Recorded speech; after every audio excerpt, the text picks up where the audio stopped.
এবার আসুন আমরা ইমেজ ট্রেস নিয়ে কাজ করি। ইমেজ ট্রেস কিভাবে করা যায়? ট্রেসিং এমন একটি জিনিস যেটি রাস্টার থেকে আপনি ভেক্টরে কনভার্ট করতে পারেন। কিছু কিছু জিনিস আমরা ট্রেস করে খুব সহজেই কাজ করতে পারি। বিশেষ করে আপনি প্যালেসে যান, প্যালেসে যাওয়ার পর আপনি এখান থেকে যে কোনো একটি ইমেজকে এখানে ইনসার্ট করেন। ইনসার্ট করার পর দেখবেন এটি একটি জাস্ট ইমেজ।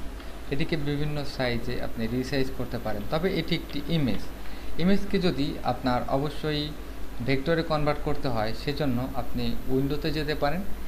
এখান থেকে আপনি জাস্ট ইমেজ ট্রেস নামে এই যে অপশনটি আছে এটিকে ক্লিক করতে হবে।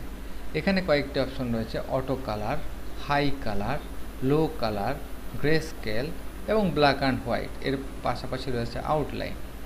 এখান থেকে কিছু প্রিসেট আপনি সিলেক্ট করতে পারেন, যেমন হাই ফিডেলিটি ফটো এবং হাই ফিডেলিটি ফটো লো এবং 3 কালার, 6 কালার, 16 কালার। এছাড়া আপনার shade of grey, black and white, logo, sketch art এবং বিভিন্ন ধরনের প্রিসেট আপনি এখান থেকে সিলেক্ট করতে পারেন। নর্মালি প্রথমে আমরা আসুন এখান থেকে যে প্রিসেটটি রয়েছে অটো কালারে ক্লিক করি। ক্লিক করার পর কিছু সময় অপেক্ষা করবেন। অপেক্ষা করার পর দেখবেন যে আপনার যে এখানে এখানে যে ইমেজটি রয়েছে এটি কিন্তু একটি আর্টওয়ার্কে কনভার্ট হবে, যেটি হচ্ছে অবজেক্ট। এবং এখান থেকে এক্সপ্যান্ড করার পর আমরা দেখতে পাবো যে এটি টোটালি একটি অবজেক্টে কনভার্ট হবে বা ট্রেসিং হবে।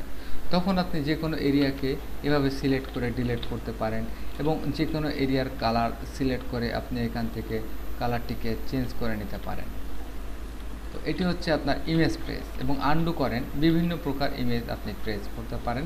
যেমন হাই কালারের ফটো যদি আপনি এখান থেকে ক্লিক করেন, তাহলে দ্বিতীয়বারের মতো আপনার একটি হাই কালারের ফটো, এবং অপেক্ষা করতে হবে ট্রেসিংয়ের জন্য, কারণ প্রত্যেকটি সিঙ্গেল পিক্সেলে সে ক্যালকুলেট করবে কোন ধরনের প্যাথের মাধ্যমে এটি তৈরি করা যায়। এবং এটা হাই ফটো, এবং এখান থেকে অবজেক্ট এক্সপ্যান্ড করলে আপনি দেখতে পাবেন এখানে অসংখ্য পরিমাণ প্যাথের সমন্বয়ে আমাদের এটি একটি জাস্ট ইমেজ থেকে ভেক্টরে কনভার্ট হয়েছে। এবং এটি আপনি যতই বড় করেন এখন এটি নন ডিস্ট্রাকটিভ হিসেবে থাকবে। আমরা এটিকে জাস্ট স্টপ করি, ডিলিট করে দিই। এখানে সিম্পল একটি ইমেজ আপনি ইনসার্ট করেন, অপেক্ষা করুন। একটি ইমেজ আমরা এখানে ইনসার্ট করেছি। এই ইমেজটি যথেষ্ট হাই রেজলিউশন, যার জন্য এখানে অনেক বড়। আমরা জাস্ট এটিকে আকার একটু ছোট করে নিই।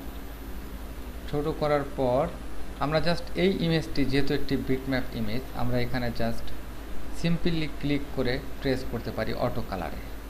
যখন আপনি অটো কালারে এটিকে কনভার্ট করবেন তখন কিন্তু এটি একটি ভেক্টর তৈরি হবে এবং অটো কালার। যখন আপনি ফটোতে যাবেন, হাই ফটো, তখন এটি কিছুটা রিয়েলিস্টিক থাকার জন্য অনেক বেশি পয়েন্ট তৈরি করবে।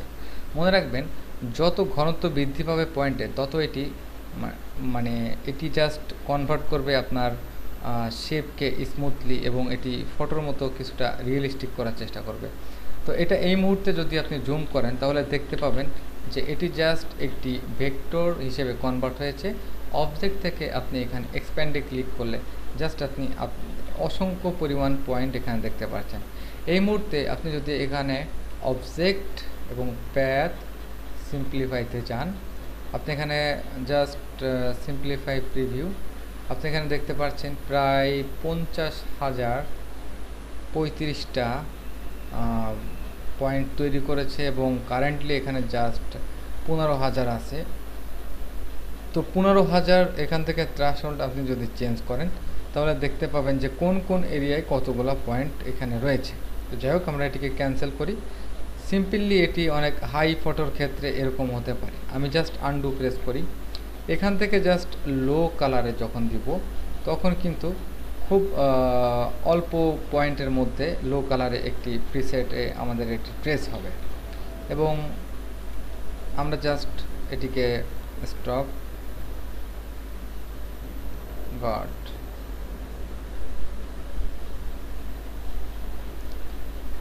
ওকে, আমরা জাস্ট এটিকে আনডু প্রেস করে নর্মাল নিয়ে যাই।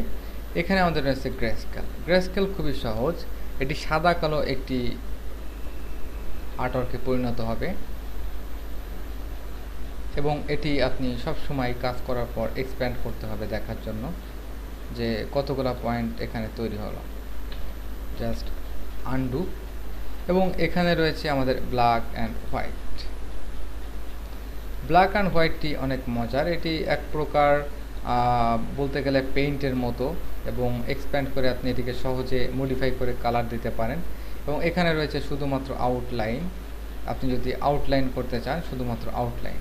তো অনেক সময় আমরা লগোর ক্ষেত্রে ব্ল্যাক অ্যান্ড হোয়াইট ব্যবহার করি, হোয়াইট এরিয়ায় কোনো ধরনের অবজেক্ট থাকে না, জাস্ট ব্ল্যাক এবং হোয়াইটের পর একটি আর্টওয়ার্ক তৈরি হয়। যখন আপনি এটিকে জাস্ট এক্সপ্যান্ড করবেন তখন আপনি ওভারঅল কালারের উপর মডিফাই করে আপনি জাস্ট আপনার কালারটিকে পরিবর্তন আমরা জাস্ট এখান থেকে প্যাথফাইন্ডার এখান থেকে আমি ডাইরেক্ট সিলেকশন টুলের মাধ্যমে আমি সিলেক্ট করে আমি যে কোনো একটি কালার পরিবর্তন করতে পারি।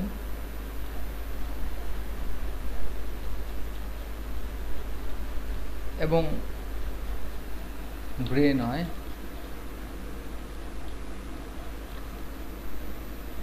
অরেঞ্জ টাইপের কালার, এটাই সাদা এবং কালো, যার জন্য এটি জাস্ট সাদা এবং কালোর ভিতর সীমাবদ্ধ। এখান থেকে অবশ্যই আমাদের সাদা কালো মোডটি পরিবর্তন করতে হবে যেহেতু এটি অলরেডি গ্রেস্কেল মোডে রয়েছে। Object rasterize, expand, wait a second, edit color, adjust, convert it to CMYK। ওকে, এবার আমরা এখান থেকে CMYK কালার অ্যাপ্লাই করি। সেম একই রকম, এটি কিন্তু গ্রেস্কেল কালার রয়েছে, আপনি খেয়াল করেন এখানে অন্য কোনো কালার নেই।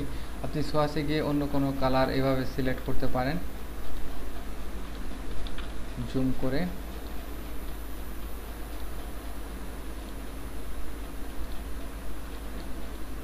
এখান থেকে গ্রে টাইপের কালার, এটা জাস্ট এক প্রকার আপনার আর্টওয়ার্কের মতোই। তারপর আপনি এখান থেকে একটি মাস্ক তৈরি করতে পারেন এবং সিলেক্ট অল দিয়ে রাইট ক্লিক করে just make a clipping mask. এটি এক প্রকার আর্টওয়ার্ক যেটি আপনি কাস্টমাইজ করে নিতে পারেন ট্রেসিংয়ের মাধ্যমে এবং এটি আপনি কোনো মনোগ্রাম অথবা অন্য কিছুতে ব্যবহার করতে পারেন, অনেক বড় করতে পারেন, এটি নন ডিস্ট্রাকটিভ, নষ্ট হবে না। তো দেখলাম কীভাবে নর্মালি ট্রেস করা যায়। আসুন আর একটু অ্যাডভান্স ট্রেসিং নিয়ে আলোচনা